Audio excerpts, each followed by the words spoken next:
All right, thank you so much for joining us. We're so excited to have you. I'm going to let Tyler jump right in and introduce you and your book and go for it. All right. So my name is Tyler Cochran. I am a staff attorney with the Maryland Center for Developmental Disabilities. I am a white man with kind of wavy, shortish hair and a blue dress shirt on today in my green office at Kennedy Krieger Institute. And we are here today with Amanda Leduc, who I will allow to introduce herself in a moment. But we are going to be interviewing her regarding her book Disfigured, which is a kind of essay series on the intersection of fairy tales and disabilities primarily, but also gender and race and power. And we're going to be having a kind of a collaborative discussion today. So Amanda, with that, I will turn over to you to introduce yourself. Thank you, Tyler, and thank you, Leah, again for inviting me. It's really a huge pleasure to be here. My name's Amanda Leduc. Hello, everyone. I am a white woman with long, curly brown hair. I'm wearing black rimmed glasses and a red shirt. And behind me, you can see there's a banister as well as some photos on the wall. And I am coming to you today, actually, from St. Andrews, Scotland, where I have been working on a new project. Oh, I can't wait to hear about that. This is exciting, and we're really excited for this conversation. I have no doubt that it's going to be fantastic. My name is Leah Smith. I'm the Associate Director of the National Center for Disability Equity and Intersectionality. And I am wearing a black shirt with glasses and have blondish brown chin length hair. So that is, and we're just having a kind of a fireside chat discussion without a fire. So, All right. So for our first question, I kind of wanted to start on a more specific note.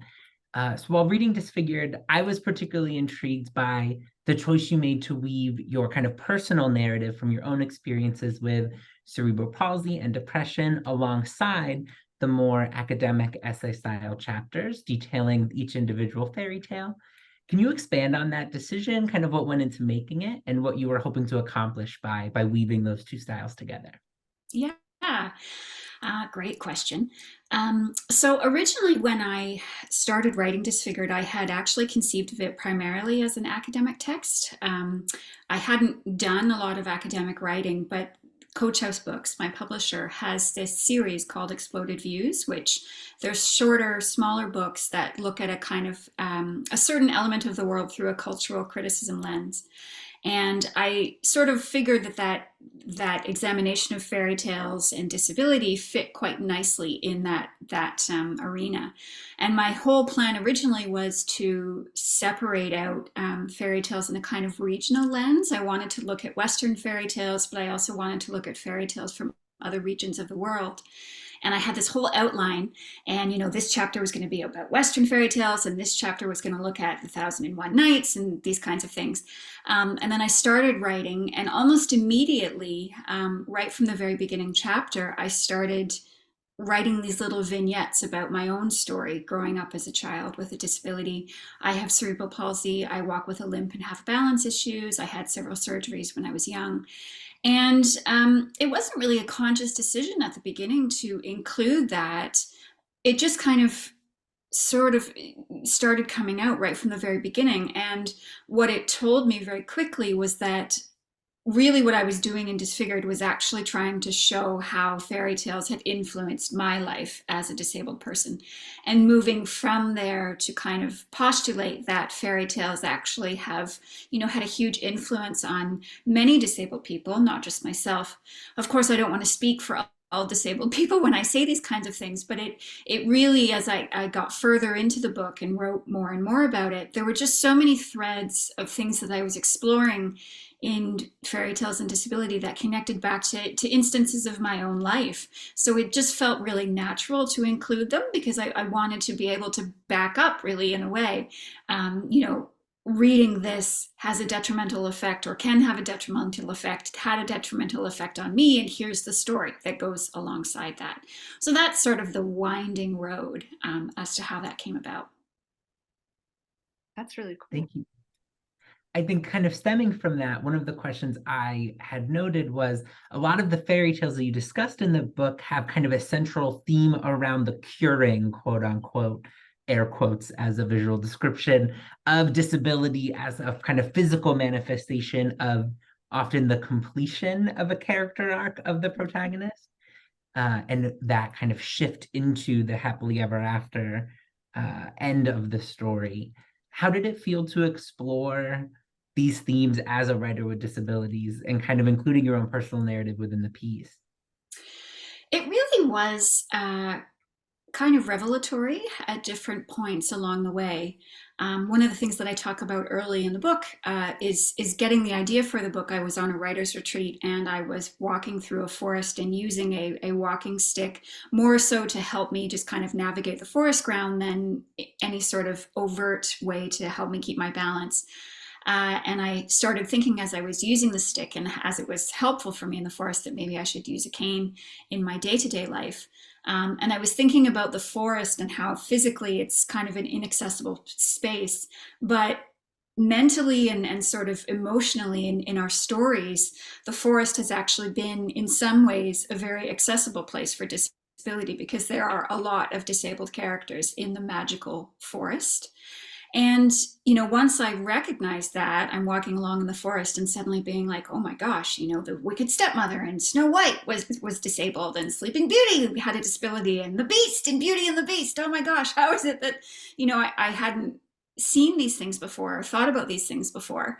And it was the kind of thing that once I recognized it, I was like, oh, this is so obvious that this obviously has to have been written about a lot. I am very far behind behind the game where these things are concerned. And I came away from the retreat and started doing some more research, thinking that I was going to be writing an essay.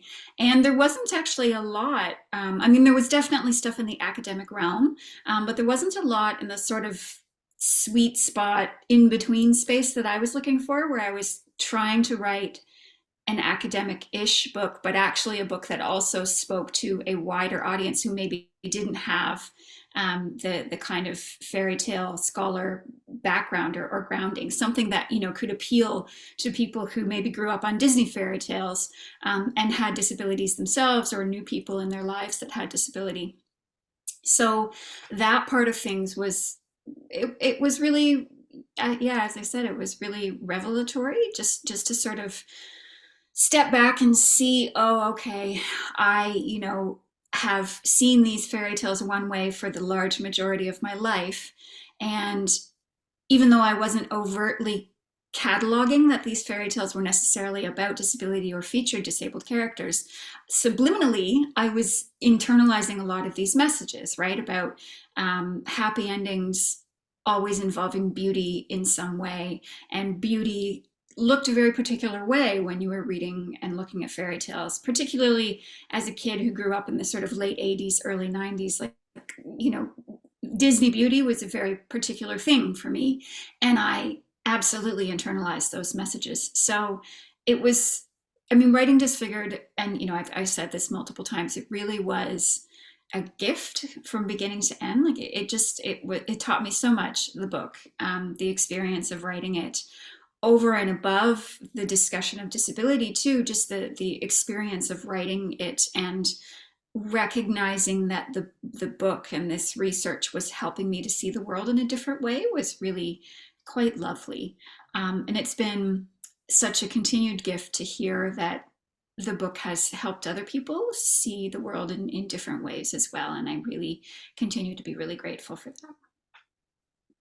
Can I chime in, Tyler? Mhm. So I'm curious, how did it shift your view of the world? What shifted for you? It sounds like it had something to do with your view on disability. Mhm. Yeah, so I have a lot of able-bodied privilege, even within my own experience of disability.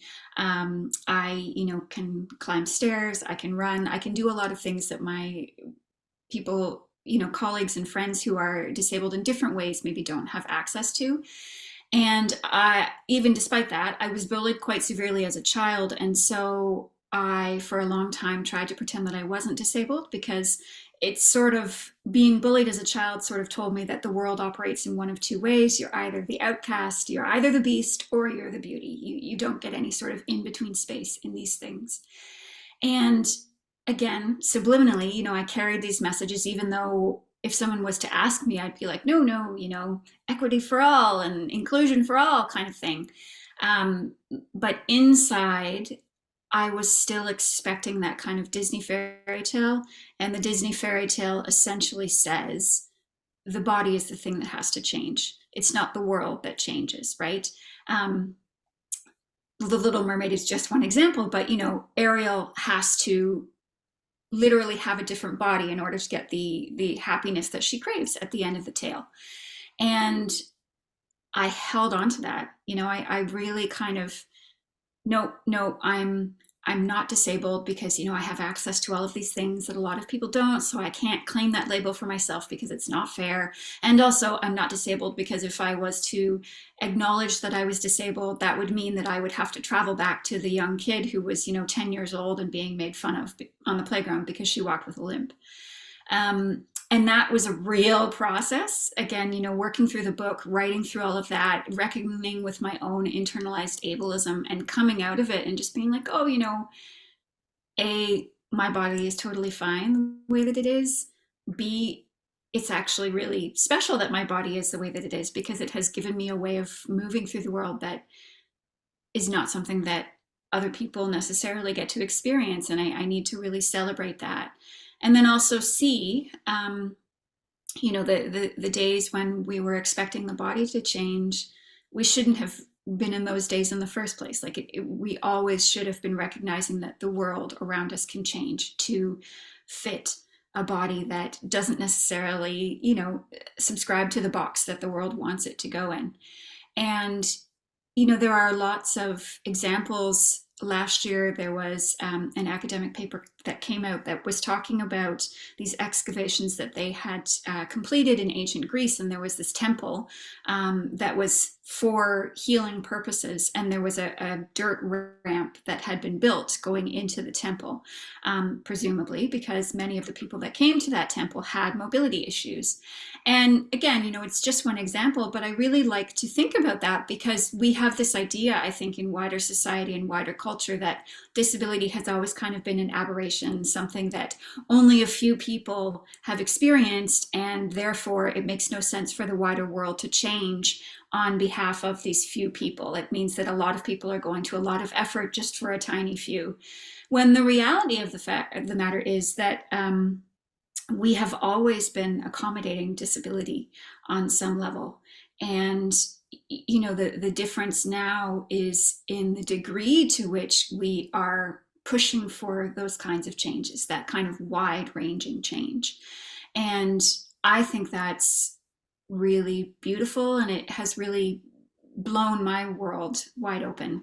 And I'm so grateful and thankful to the activists and disabled writers and colleagues and friends who, were so instrumental in helping me make that journey and, pointing me to different resources and people and activists who've been fighting the fight for a long time to get us to this point where we're at now. It is by no means a perfect landscape in which we find ourselves. There's still a lot of work to do.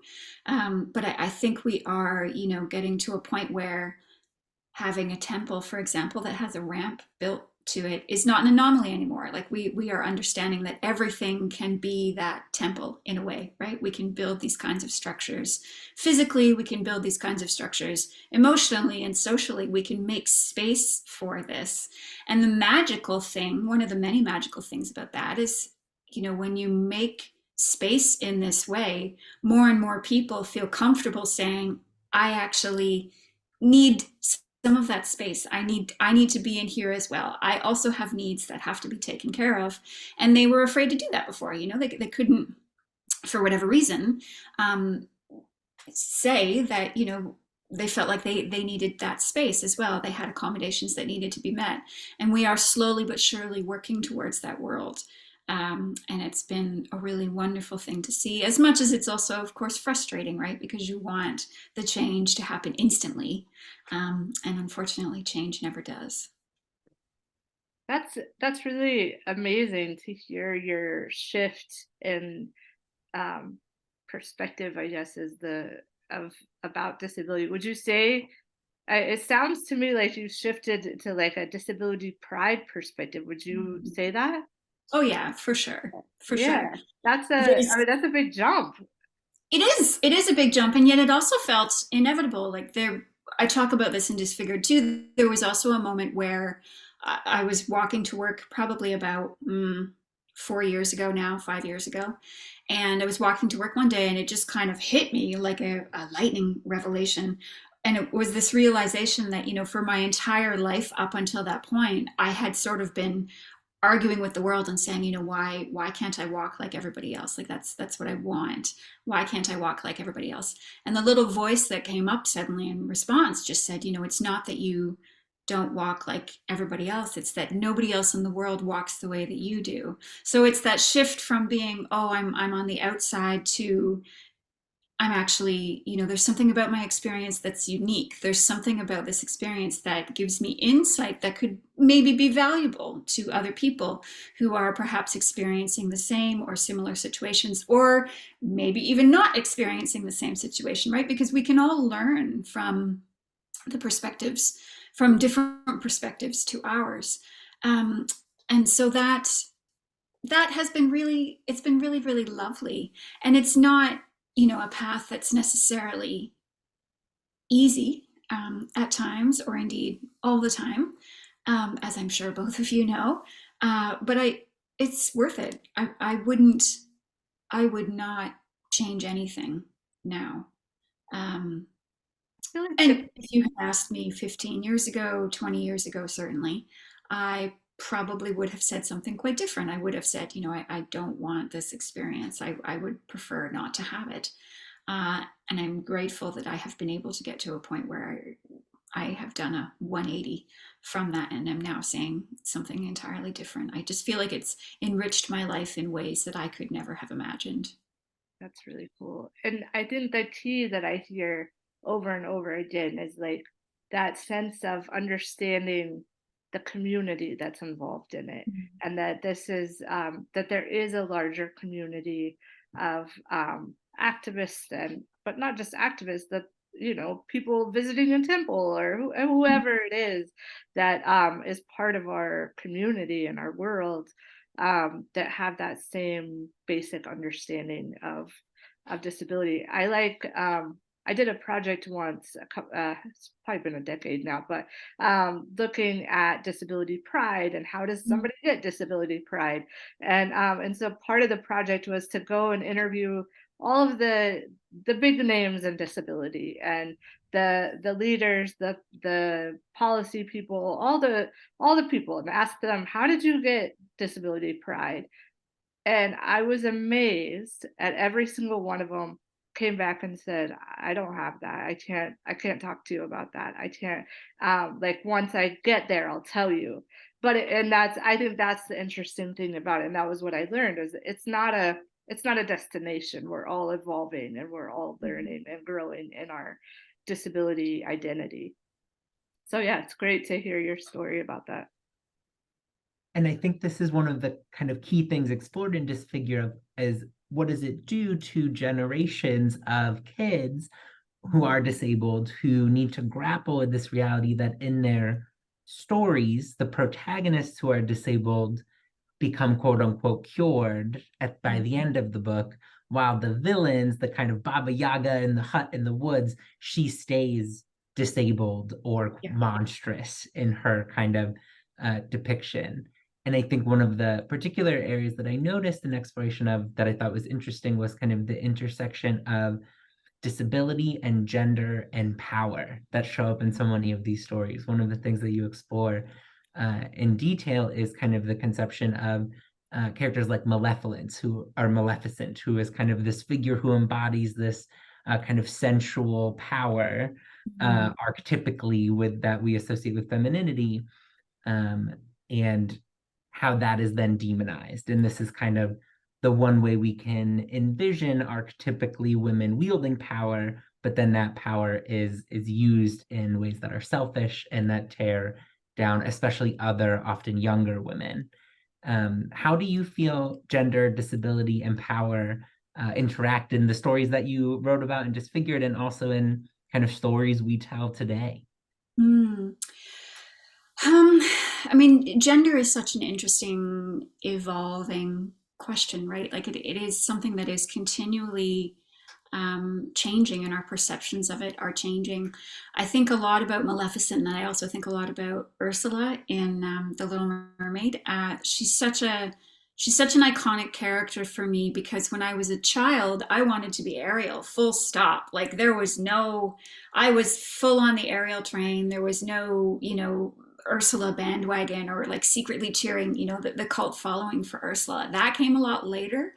And when I look at the movie now, um, just Ursula is all I can see. Like the way that she undulates as an octopus, and the way that, like, even the way that she's drawn, it's this wonderful mixture of sexiness but also grotesque. And it's really interesting to me because I think in when the movie was done in the 1980s, I don't know if like sexy was what they were going for. I think that the sort of grotesqueness was really what they were trying to do, right? This kind of, and the writer Carmen Maria Machado talks about this.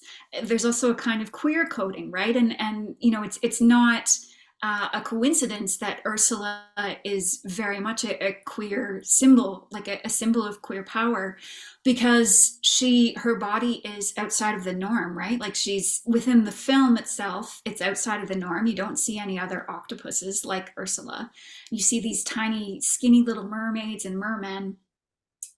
And it's just really fascinating to me how that stereotype really is used again and again. And Disney does it also in the opposite realm with these very effeminate men in things like Jafar in Aladdin, and then again, of course, in the Return of Jafar, and then in The Princess and the Frog, the character whose name I am suddenly blanking on. Dr. Facilier? Yes, there we Something go. similar? Dr. Facilier has the same sort of angular facial structure, right? There's a queer coding there too. And what that does for young children, especially who don't necessarily have the words, or, in some cases don't have the words to sort of express what this is doing, it is saying like these kinds of bodies are not to be trusted. These kinds of bodies are villainous in some way. So if you encounter someone in the real world who, is bigger like Ursula, or who is perhaps effeminate or things like that, these bodies are not to be trusted. And the same thing happens in depictions of disability. If you look at something like Disney's The Hunchback of Notre Dame, there's only so far that the depiction of disability will go. There isn't really disability pride, I would argue, in something like The Hunchback of Notre Dame. I mean, the happy ending at the end is that the character of Quasimodo gets to have friends, which is this giant hill essentially that he has to climb in order to arrive at that end, which is such an odd message because when you think about it, like, we all deserve to have friends. It does not need to be this sort of triumphant, triumphant story for a main character to kind of overcome. And yet when it comes to things like disability and gender that operates outside of the norms, these things do become these huge hills that people have to climb, and they have to prove their worthiness in some way, shape, or form in order to get the happy ending at the end, which is what everybody is wanting, right? Which is the thing that everybody needs to strive for. And it's just fascinating to me to see how these stories are both continuing to be perpetuated. I mean, you look at things like the live action remakes of Disney, right, which are basically just regurgitating the same stories over and over and over again. I'm a little bit biased. I will always love the animated version of The Little Mermaid more than I loved the live action remake. But the point there is that, they're not interrogating anything about the older depictions of the films, right? I do think that in newer films coming out from Disney, coming out from Pixar, which I know is still it's still Disney, but in some ways still feels separate. And then another television shows for kids and stuff. They're doing really interesting things with gender, and interesting things with disability as well. And I hope that it all means that we are moving, even if very slowly, towards a world where we recognize that everybody has needs and everybody has a right to be in the world just as they are. Nobody should have to climb a mountain in order to prove that they deserve to be somewhere. And that is the world ultimately that I hope we are working towards. That is when we look at things like gender and disability in depictions of films and stuff that we watch when we were kids, these are the kinds of questions that I hope people can ask themselves, and things that I hope I can continue asking myself when I watch movies now, and when I read things now. Yeah. I think bringing up Hunchback of Notre Dame is such an interesting example, kind of continuing our conversation of disability pride and envisioning kind of futures of liberation. I think one of the kind of causes for that need to prove his worthiness is that within the kind of film itself, he's a singular disabled figure, trying to prove to non-disabled people in his community that he is worthy of respect and friendship and has value outside of kind of their initial impression of him. And I'm just reminded that this really can be a place where, while we welcome in relationships with non-disabled people, there might be a special role to play for disabled people to create community and solidarity with one another, where there might not feel that need to prove ourselves as worthy and by the standards of a non-disabled world.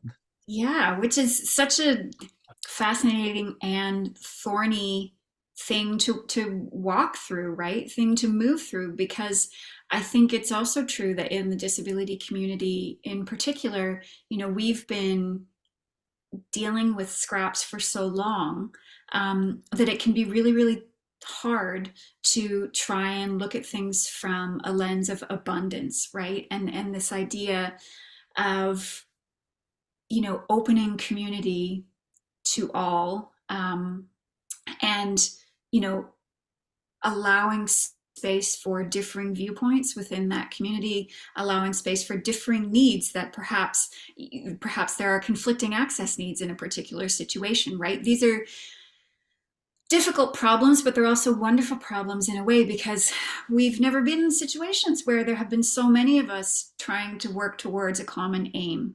And now that we're here, the work gets unwieldy in some ways, but it doesn't mean that the work is any less valuable. I think in some ways it means that the work is even more valuable, because you're having to, okay, it's not just this, right? Liberation is not just, with like Quasimodo, having friends at the end of the day. Liberation is having friends, having romance, having everything that you would want to thrive in a life. It's having it all. And having that lens of abundance is a really tricky thing to hold on to sometimes. And I think what has helped me in my own work certainly is just recognizing that change really does take time, and really trying to zero in on the small victories, while also at the same time keeping that wider view of these small victories all need to add up to something much larger. And I have found that to be quite helpful, because the work does, as you both know, the work is wonderful, but it does get bleak at times. And, on one hand, you're talking about disability representation in children's films and children's stories. And then on the other hand, you're talking about actual human rights that are being violated on a daily basis, or, in some cases haven't even been instituted. And dancing between these two things, like it requires a lot. It requires a lot of spoons. And I think developing strategies for ourselves to keep going, even when the work seems insurmountable, and it always seems insurmountable, is really important. That's so good. Yep. Yeah, I fully agree. So I think shifting now to a bit more of a general questions for you. What are some pieces of advice that you might have for aspiring disabled writers who might be reading your works and kind of hoping to follow in your footsteps? Mhm. Well, my advice for writers, disabled writers, is really to find yourself a writing critique group, a workshop of some sort, even if it's an online writing group, or if you have friends who you trust to read your work. It's really important to get your work out there, and have responses to it, because that can help you become a better editor of your own work. One of the things that I tell people when I'm working through things with them, working through workshop situations, is that the thing that was most valuable for me in doing workshop was developing my own inner editor, and hearing what other people had to say strengthened my own inner editor. And that's an invaluable tool as a writer. So getting into workshops, be they online, be they in person, be they, one that meets once a year, or just a group of friends that get together every now and again and you read stories, or you just talk about the writing industry, the publishing industry. It's really important. As we have talked about with the disability community, the community aspect of writing is so hugely vital to building a writing career, because it's a lonely road, and having people around you who can shore you up and really promote you, promote your work, promote even just the actual work of creating a book or a short story or whatever, is really, really vital, because there will be plenty of times when you feel like it's all come crumbling down around your head and you have nowhere to turn. And having that group of friends who can be like, nope, stick to it, it's all going to work out one day, is really, really valuable. How did you find your writing group? Well, I studied writing in university, so I had a number of years where we did workshops as part of our classes. So there was that, and then I did a master's degree in writing as well, and I repeated the workshop format there. And then when I moved back to Canada, this would have been in 2010. I was in the UK, from 2007 to 2010 doing my master's. When I moved back to Canada, I came back to my hometown and had a series of what I called lit lunches, where I just sort of advertised in local bookstores that if any writers or readerly bookish types were interested, I'd be having these sort of monthly lunches at my house. And I met a bunch of people that way, some of whom were also writers, and sort of we started an informal writing group, which ran for probably the better part of a year. And that was the last writing group that I was actually officially a part of. And now I have a number of trusted friends who I will run work by when it's sort of ready, or when I feel that it's ready. I'm not always right, which is why having that group of friends is really important. So I'll run it by them at that point. So yeah, doing things like even, 10, 13 years ago, when I was first doing these kinds of things, when I came back to Hamilton, the internet was in a wholly different stage than it is now. There's lots more online offerings now than were available during my time. It makes me feel so old. Um, so I would definitely recommend checking, Facebook writing groups in your sort of local hometown, things that are advertised through the library. Lots of different libraries generally have writing groups or writing guilds or community writing groups that operate in different cities. So absolutely check those resources out.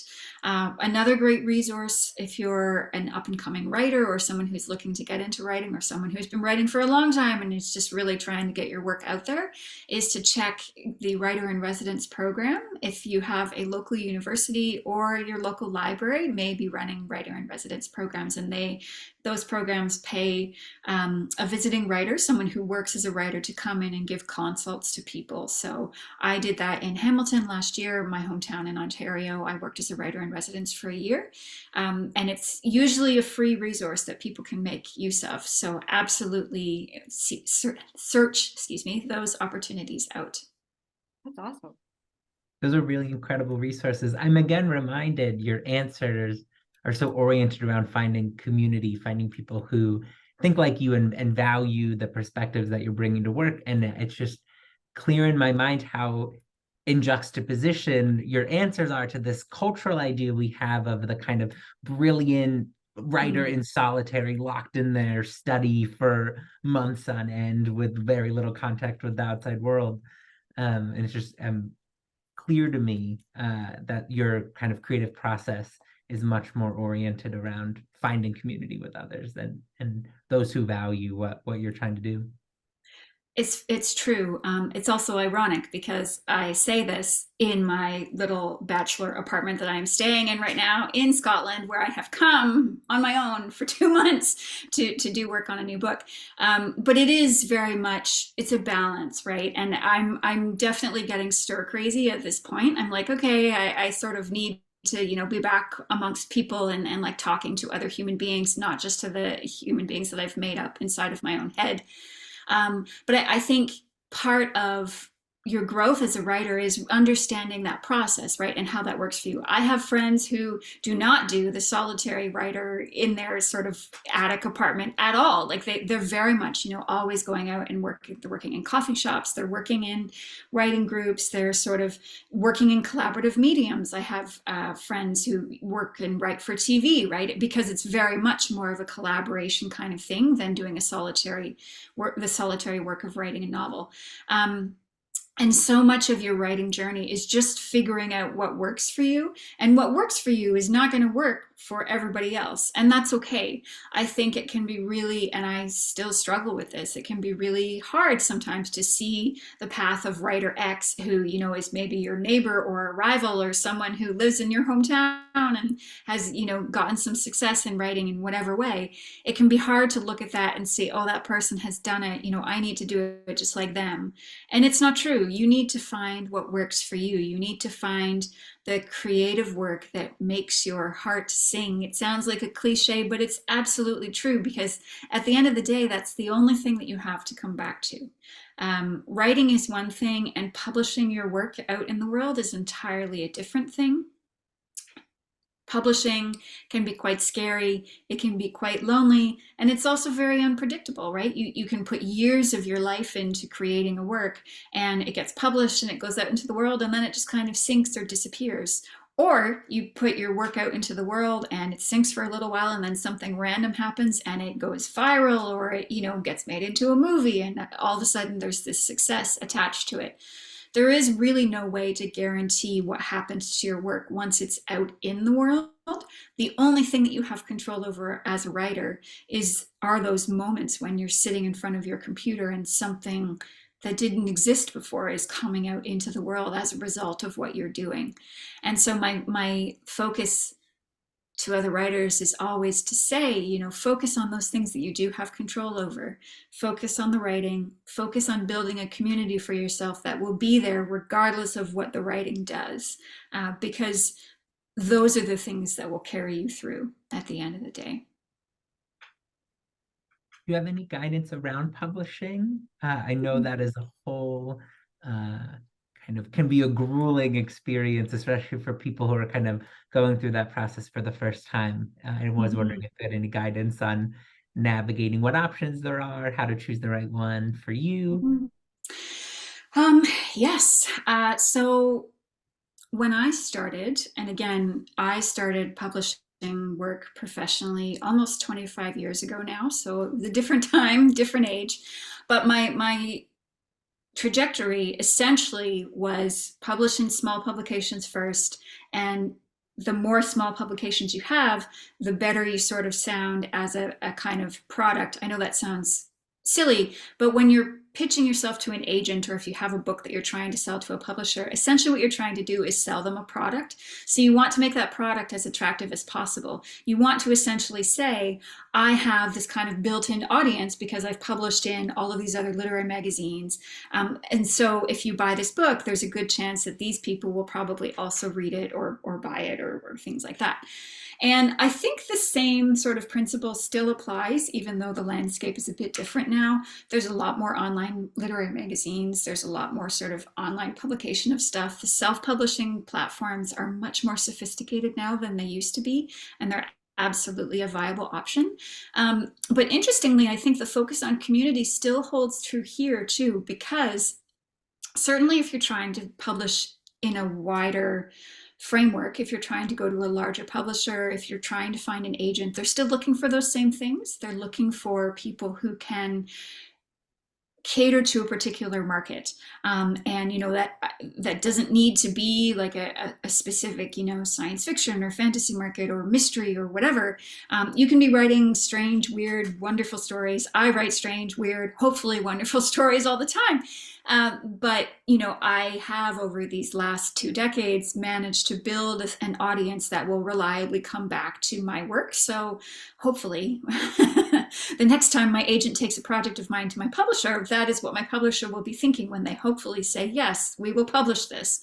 So get involved in writing community. Not because it's going to help your publishing in the long run. It's going to help you emotionally in the long run, and that will actually, in a roundabout way, help your publishing.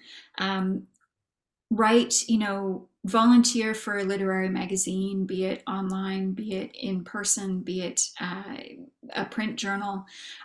See what sort of literary opportunities there are to participate in readings or participate in community in your hometown, because the more you do those kinds of things, the more people will recognize your name, the more your name will come up when they are thinking about other opportunities.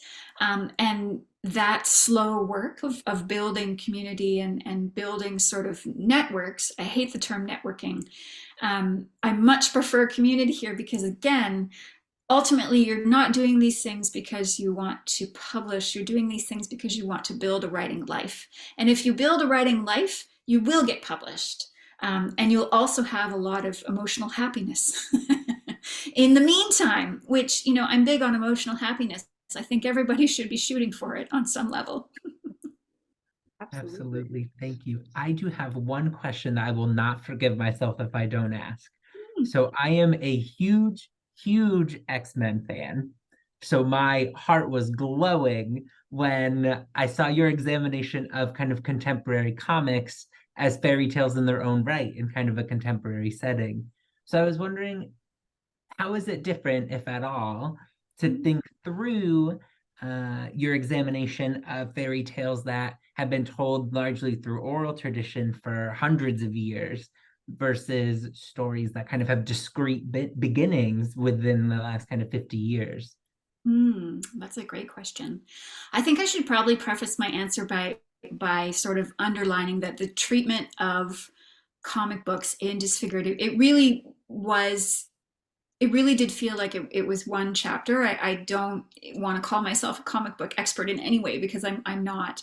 But I found it very interesting, as someone who, really loved Disney fairy tales when I was growing up, to see those same kinds of archetypal beginning, middle, happy ending, the world is saved, yay, those archetypes appearing in comic book stories. Captain America also has the happy ending as a result of a body that was othered and different at the beginning, and then becomes like the ultimate ideal of beauty at the sort of, well, not the end of the film, but you know what I mean, right? Like Captain America's arc is all about having a different body in order to get the things that he craves. And so that juxtaposition of those two things really fascinated me. I think there's also something interesting now, because comic books are such a visual medium. There's this interesting interplay between audience and the depiction on screen now, where you have a lot of really rabid fans who are, disagreeing with the depiction of a character in a particular way, because they're used to the visual medium appearing in a certain manner. And that's not specific to comic books. I mean, you can look at the live action version of The Little Mermaid, which came out earlier this year, right? And when they cast Halle Bailey as Ariel several years ago, like, there was a huge outcry, and it was ridiculous. It was absolutely ridiculous, but it was predicated on this idea that people thought that the story needed to be and look a particular way because it had visually, in their minds, already occupied a particular space. And I think you do sometimes have similar things there happening in the comic book world. And I don't it's just a tension that I think we have to navigate. I'm not saying that that's necessarily a bad thing. I think there's some really great things about fan culture that have really spurred on a lot of interesting things in the space.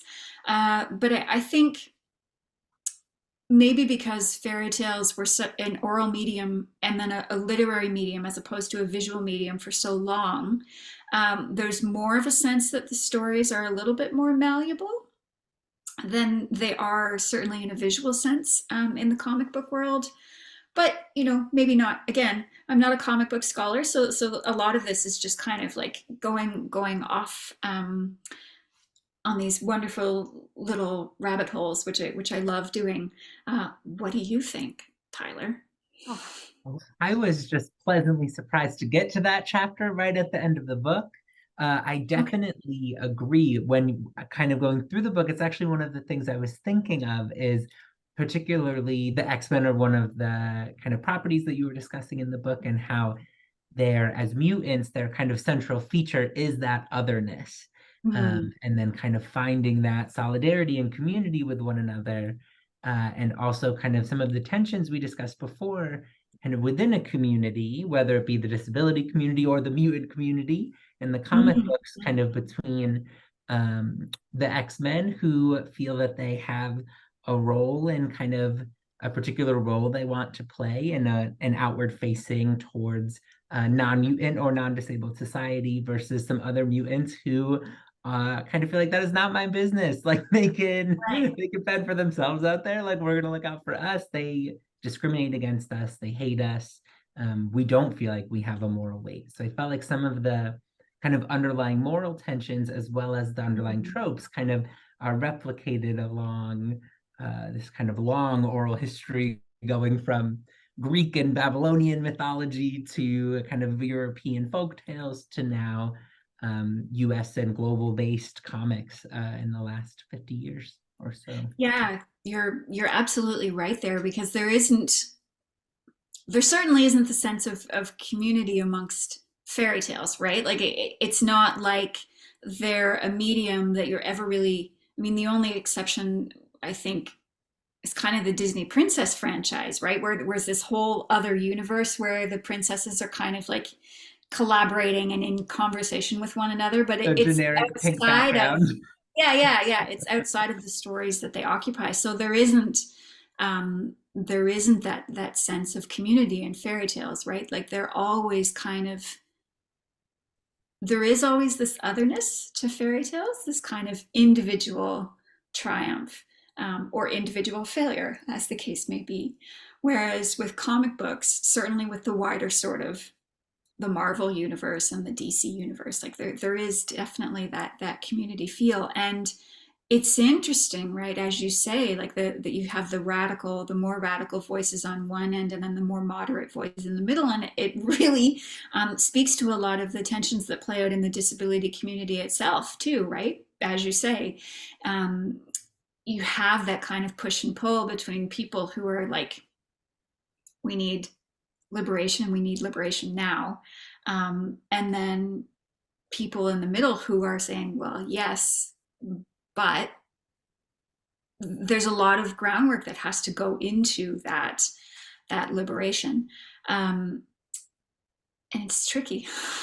It's all very tricky, and it's great to be able to see that mirrored in the cultural touchstones that we're finding in film now.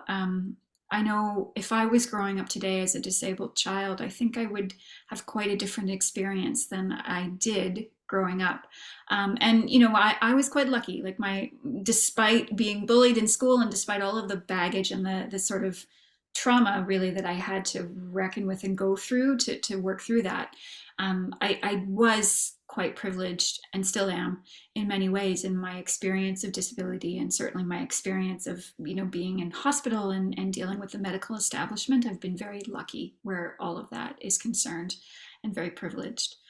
um, but even then, I felt alone, and I did not see myself as a child in any of the books that I read or in any of the films that I was watching. I sort of had to find myself in certain ways by, identifying with Ariel in certain instances and those kinds of things. But I think now, if I was a child growing up and watching all of these movies, even beyond disability, right? Like depictions of gender and depictions of family, things as small as, the film Encanto having a main character who has glasses and wears glasses for the entirety of the film, I mean, meant the world to my 6-year-old niece at the time, who also wears glasses and had never seen a character wear glasses in an entire, full length feature film before.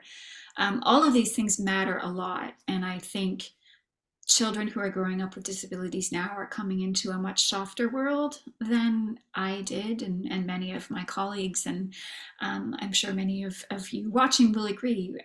It was not as soft a world when we were coming into it, and I'm really grateful for that change. And I hope that we can all continue working towards a world that becomes even softer as the years go on. That leads right into one of my questions that I want to ask you. What piece of advice would you give your younger self or another uh, disabled little girl? Mm. My first instinct was to say, the old cliche of it gets better. But I think the truth is that sometimes it doesn't get better. Uh, what has been true for me, I don't know if this makes sense. What ended up being true for me was that I ended up being the better that I wanted for myself. Like I had to make that world a reality for myself. Um, and so that's probably what I would say to my younger self would be, wait, it's going to get better, not because things, objectively are going to get better. It's going to get better because you are going to become your own fairy godmother. You are going to pull yourself out. And I think what I try to say to young people now is kind of the same thing. Like, imagine yourself as your own fairy godmother. How does that change your perception of yourself if you are imagining pulling yourself into a brighter, more radiant future? Um, that Yeah, that's what I would tell young Amanda, would be that you are pulling yourself into a more radiant future. So just hang on.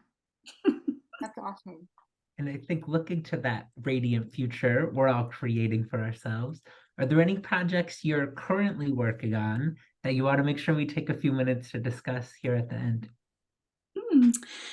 Well, I'm working. I'm doing research for a new memoir on grief.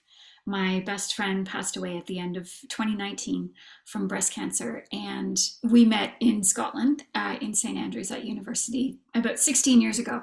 So part of the reason that I've come back is to work through and walk through all of our old memories and times together. And she didn't identify, so far as I'm aware, she didn't identify as someone who was disabled, but she did certainly deal with disability in the latter part of her life as a result of cancer. And I've been thinking a lot about disability and grief as I've been writing, because so much of disability is about grief. It's about letting go of the sort of world that the outer world imposes on us. It's letting go of those expectations that the wider world sort of says, this is how you should behave, this is how you should be, this is how you should move in the world. And it's also letting go, grieving maybe expectations that we had for ourselves, or ideas about the way that family or friends might respond to us. And that work is really hard, and it's ongoing. It never really ends. There's always some new shadow to it. And I know, certainly for myself, and I know for many other disabled friends and colleagues I have, disability is not a static thing. There are always changes coming in how you navigate the world. And sometimes the experience of disability is the experience of saying goodbye to a progressive number of things as time goes along. And so there's this sort of hand in hand relationship with grief that is always happening. And it's softer at some times and harder at other times. And so that experience of grief, sort of set against the backdrop of this very kind of visceral experience of grieving my best friend, and grieving all of the future that I thought we had that we no longer have, has been a really interesting um, just exploration of what it means to be human in the world. Um, Disability is also an exploration of what it means to be human in the world, and what we can ask of each other, and what we can expect of ourselves. So that is sort of sorry, a long, heavier probably than you were expecting answer to your question. But hopefully, the plan is to work on that book for most of the next year, and then hopefully it will be out in stores maybe sometime in the next 3 years, 4 years. I don't know. We'll see. Publishing is an adventure, guys. It's a worthwhile adventure, but yeah. Do you have a working title or that you can share, or not yet? I do. It's going to be called The Possible Universe. Ooh, that sounds great. I can't wait to check it out. Please keep us I posted. hope it lives up to your expectations. No, it sounds really good. I have no doubts. All right. So Is with that, that I think that's our time with each other today. Thank you again to Amanda Leduc for taking the time to have this chat with us. We appreciate your perspectives and your willingness to discuss your current and past works. thank you so Well, much for joining us. thank you so much, Leah and Tyler. I really, really appreciate the opportunity to chat with you guys, and your questions were so wonderful and so insightful, and just it's been a gift being here with you today. So thank you so much.